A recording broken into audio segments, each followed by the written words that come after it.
so getting these players in service position, the G line with the stereo board, normally there are screws of this nature all along the bottom. I have already taken those out.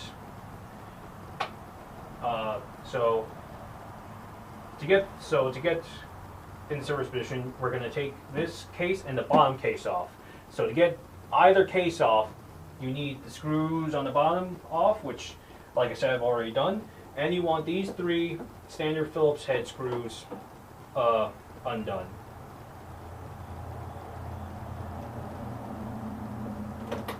I'm just going to set them aside. Some place where I'll find them. This shed is really, really, really messy. I am really going to have to both tidy up in here and invest in the proper storage unit sometime by the end of the year, because this is getting really out of hand. Now, putting the camera there, I kind of well, anyway, first things first, probably the easiest thing to do would be get the front cover off, the top cover, whatever. You know what I mean. This thing. I'm just going to set that right there. Considering that this player's been in the safe inside a box, its original box, I forgot to mention the realistic and this player were in its original boxes in the attic, so it's really stored safely up there. Anyway, what I was trying to say is I don't want to mess up the front cover because it's in really nice condition, so I just want to make sure I'm not messing anything up. So without all the screws, that the inside's going to want to fall out, so when you flip it over, make sure to grab onto it like I was grabbing on the transformer. Of course, player has to be unplugged for more reason than one. One, just safety, of course, but 2, to get the button cover off. What I did, I'll just say what I did. What I did, I lifted it up from the back, so where the outputs are, those output jacks, and I just lifted it up and away from me. No, up and toward me. Up and toward me. So kind of like you're taking the front cover off. It's that same motion. Okay, so bottom cover is off. Oh wow, there's even a date on the side here. August 10th, 1982. Nice. There we go. I know I'm gripping onto the screwdriver in a weird manner, but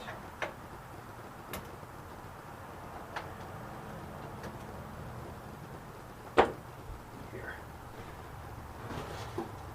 While we're doing all of this, which is going to be time consuming, without a doubt, this didn't do anything. Let me put that back.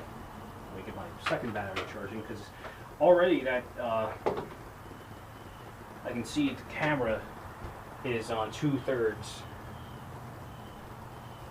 which is not good.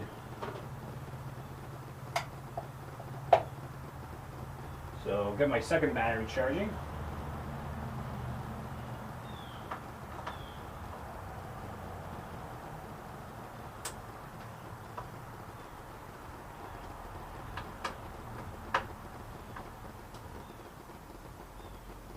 Screw's going to give me a problem.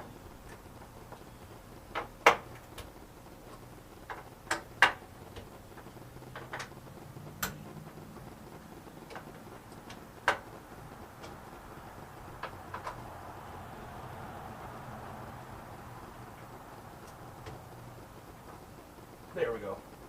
All right, so each screw is now loose. Now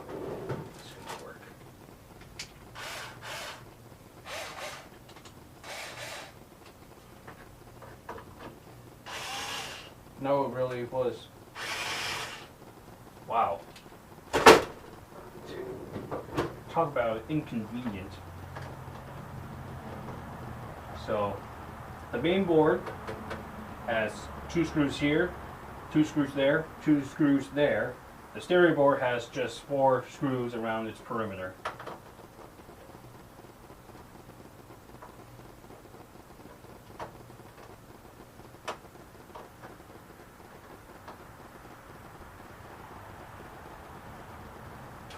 And so again, set these aside in a place where you won't lose them. Got some rubber cups there that are filled with screws from other projects that I am still kind of working on. I'm starting to become like Professor Calamitous from Jimmy Neutron, just starting all these projects and never like finishing them. I have a feeling this is one I'll be able to finish. So.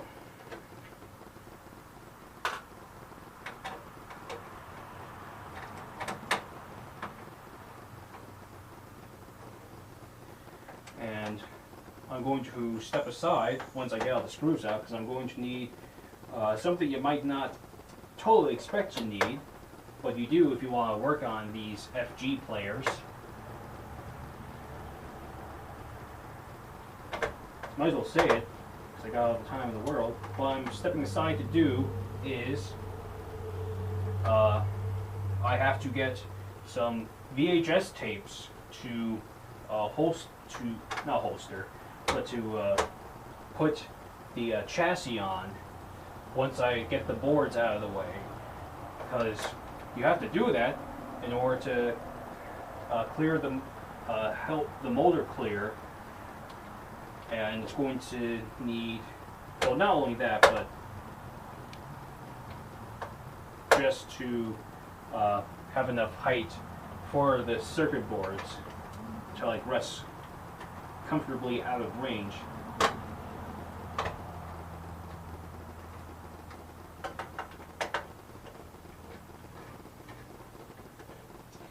Yeah, can you see why you want an electric screwdriver for this job?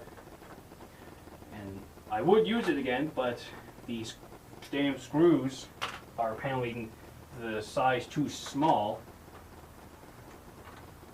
to have that work. There is supposedly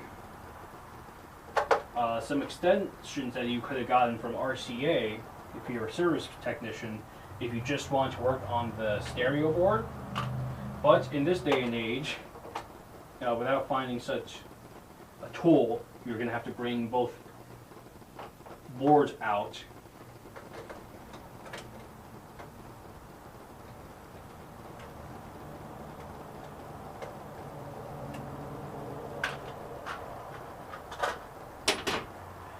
Alright, so 3 years later, I got all the screws undone. This came off nice and easy. Nice. So, stereo board, where can you see me? Also, is that two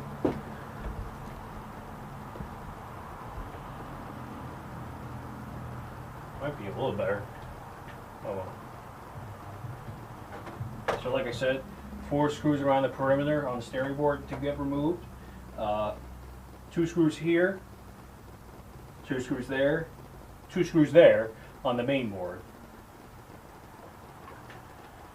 Now the stereo board has 3 connectors that you have to get undone first before anything else. So this here, that gold tube thing, and this metal, I don't know what you would call that, but this metal tab, whatever, on the main board, you have to push the gold back, you have to push the metal tab away from you in order to, and pull up, and it should clear.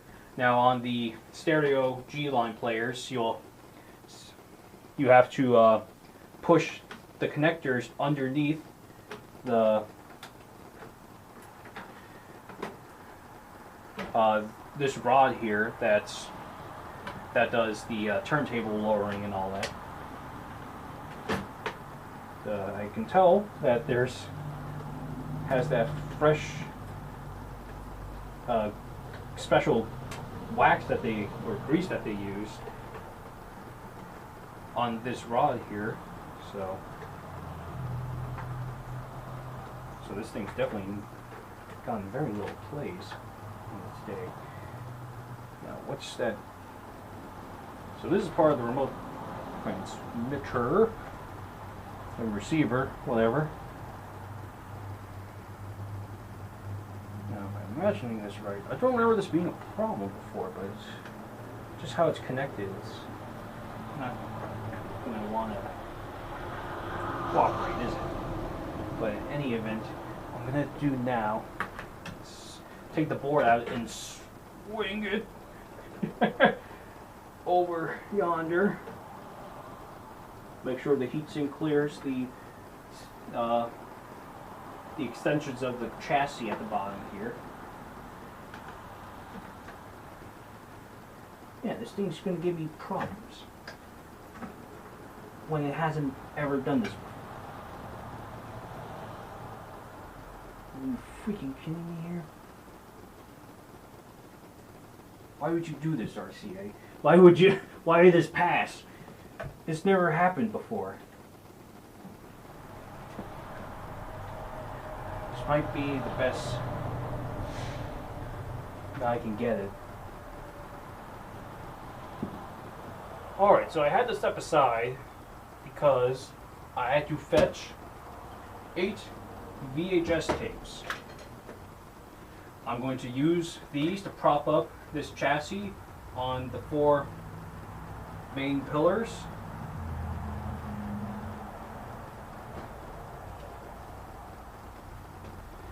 And that should be enough to help clear the circuit board here.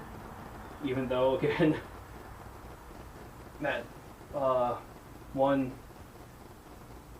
wire for the remote receivers feels like it's pulling this back a little. But what I'm doing is, you can't see, and I'm not going to go adjust the camera because I'm afraid for the player's life. But I have the main board up here, I'm holding it by hand, and as you can see the chassis is on end. What I'm going to do, I'm going to hopefully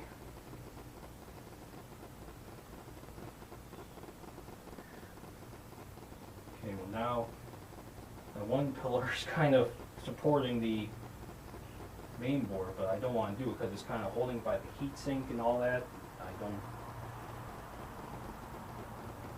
want to put my life on that, but alright, I guess this is how I'm going to do it.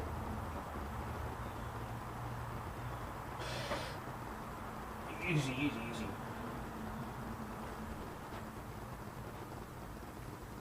Okay, now, what am I doing? What am I doing? What am I doing?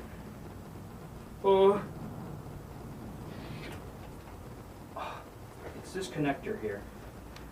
It's caught on part of the chassis.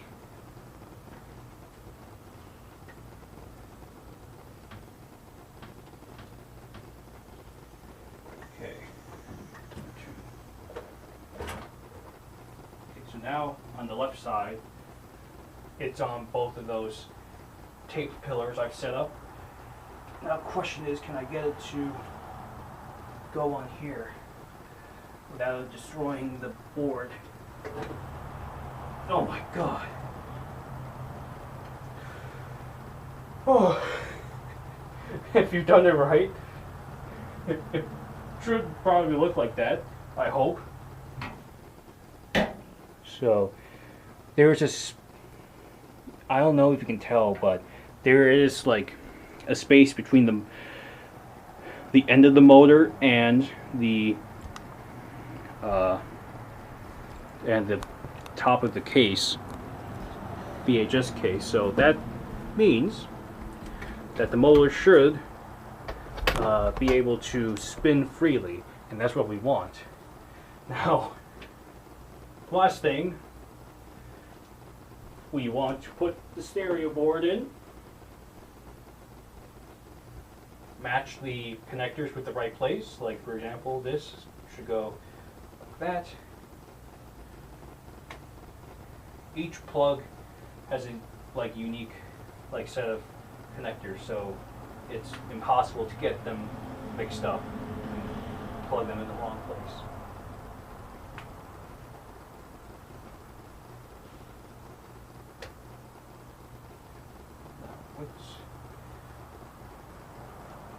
It's that way. Okay, so, wait. It's not going to shorten anything in the bottom. Okay. Ta-da! So if you did all that right, nothing should have cracked or anything, and you should get something kind of like that. Now, battery unplugged. Let me get the scope fired up. Now, let me get the stylus back in, because whenever you take these players apart, get them in the service position and all that, you really should get the stylus safely out of there first.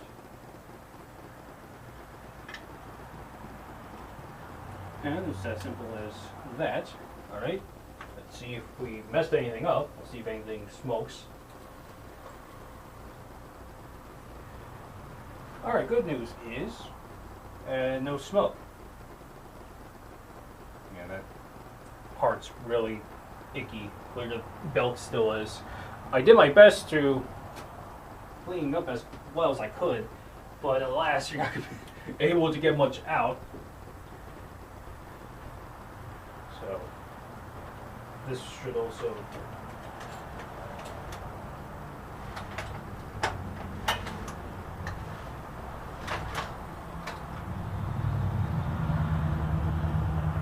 Okay, motor's fine.